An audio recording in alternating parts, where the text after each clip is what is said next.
The Grand Confluence Hall was a masterpiece of interstellar diplomacy.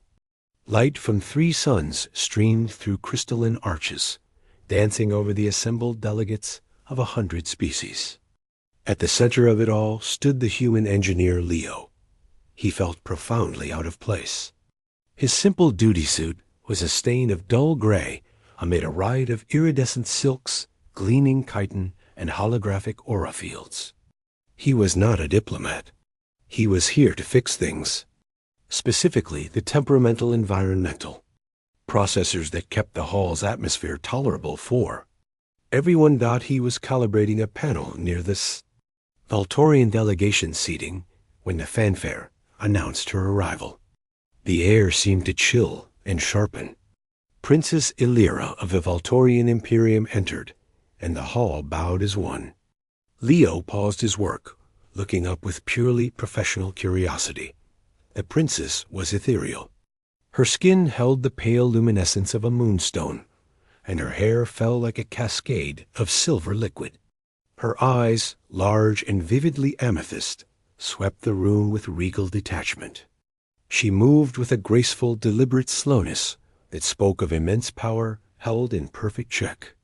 She was the embodiment of her people, ancient, serene, and profoundly alien. Then those amethyst eyes passed over the maintenance panel, over the tool in his hand, and locked onto his face. She stopped. The serene procession halted behind her. Every trace of color drained from her moonstone skin, leaving her almost translucent. Her lips, a soft lavender, parted slightly. Her slender frame went rigid, not with anger, but with what looked like pure, unadulterated shock. The regal detachment shattered, replaced by a stare so intense it felt physical.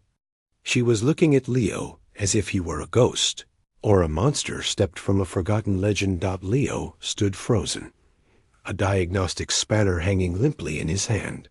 He gave a small, awkward nod, the universal gesture of "I see you, and I mean no harm."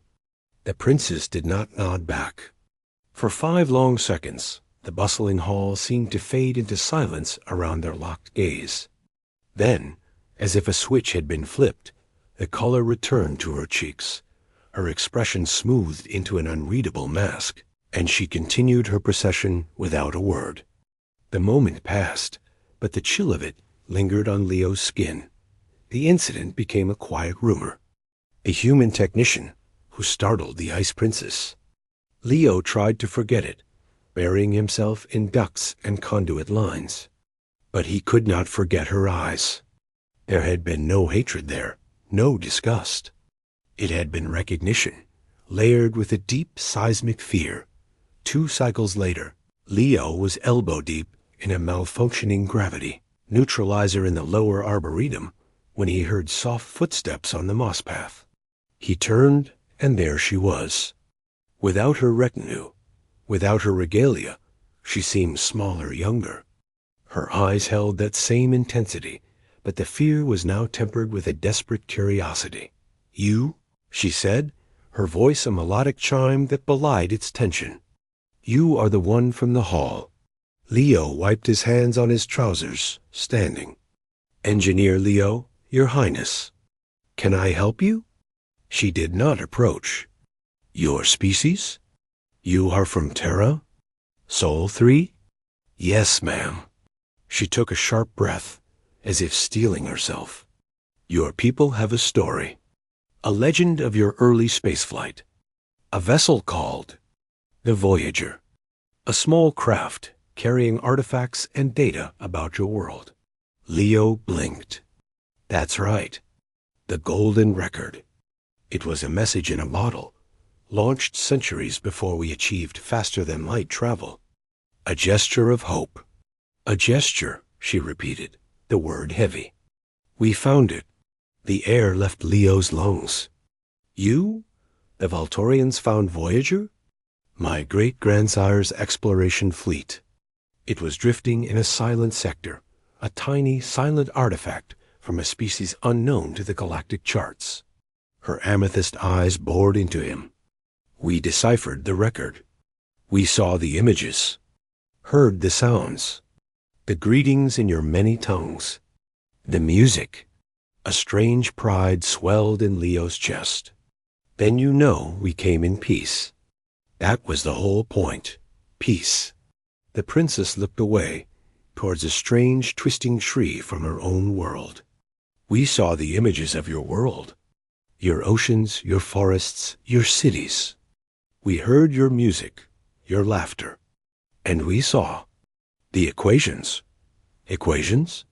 The fundamental physical and mathematical principles etched alongside the images. Universal concepts, a primer on your science. Leo nodded slowly. A way to show we understood the universe. To establish common ground. Princess Elira turned back, and now the fear was fully visible, raw and haunting. You showed us your understanding of gravity, of atomic structure, of light. The diagrams were elegant, simple, a child's primer, as you say. She paused, her next words dropping to a whisper. When our greatest scholars saw them, they did not celebrate a kindred intellect. They wept. A cold knot formed in Leo's stomach. Why? Because the way you explained gravity, she said, her voice trembling. The way you diagrammed the binding force of the atom. It was not a theory to you. It was a description. A simple, straightforward description of how things are. Leo was lost. I don't understand. Your physics, she said, stepping closer, her luminescent face urgent. They are not a struggle to uncover hidden truths. They are a manual. Your species does not unravel the universe. You recite its operating laws. The principles on your artifact.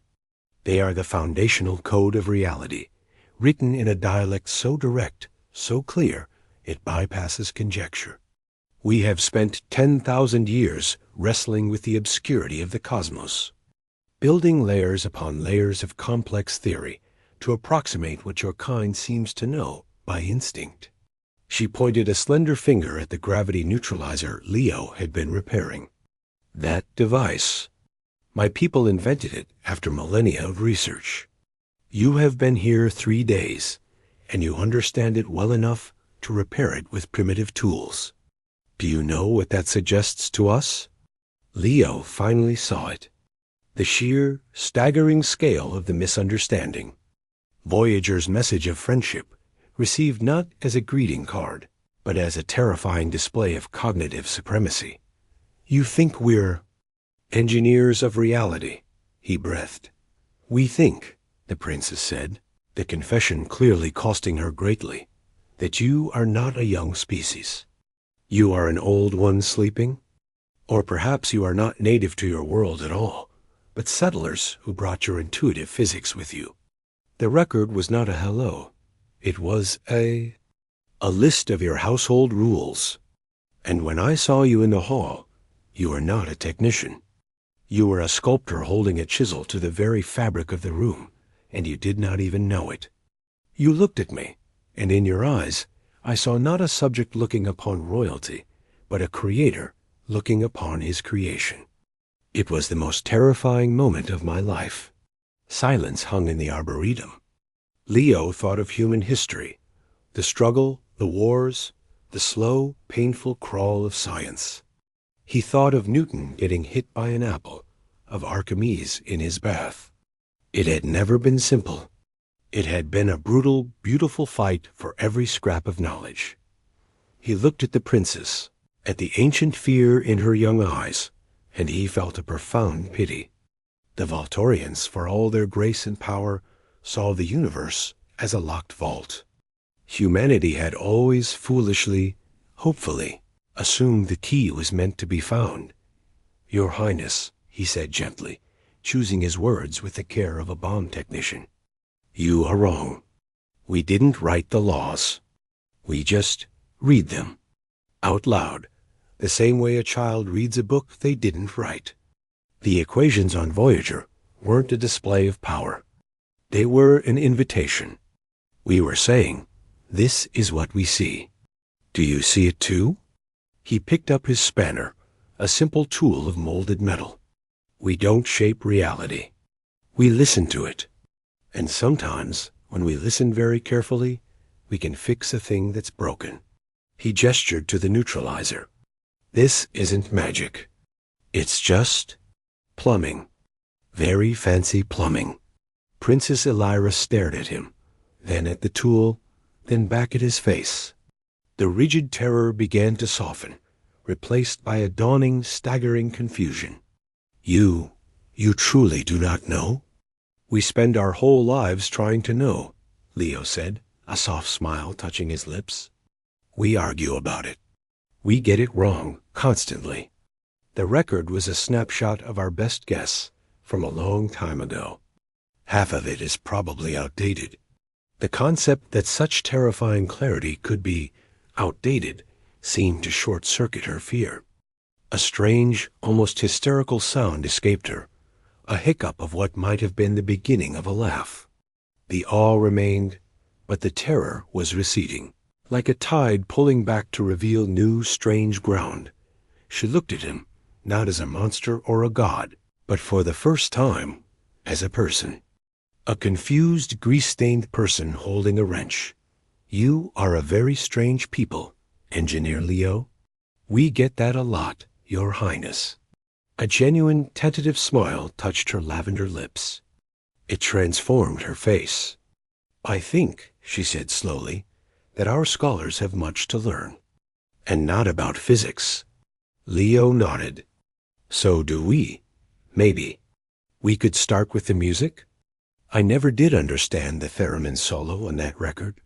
Princess Elira of the Voltorian Imperium, who had frozen cold at the sight of a human, now took a step forward, her fear replaced by a curiosity brighter than any sun in the Confluence Hall.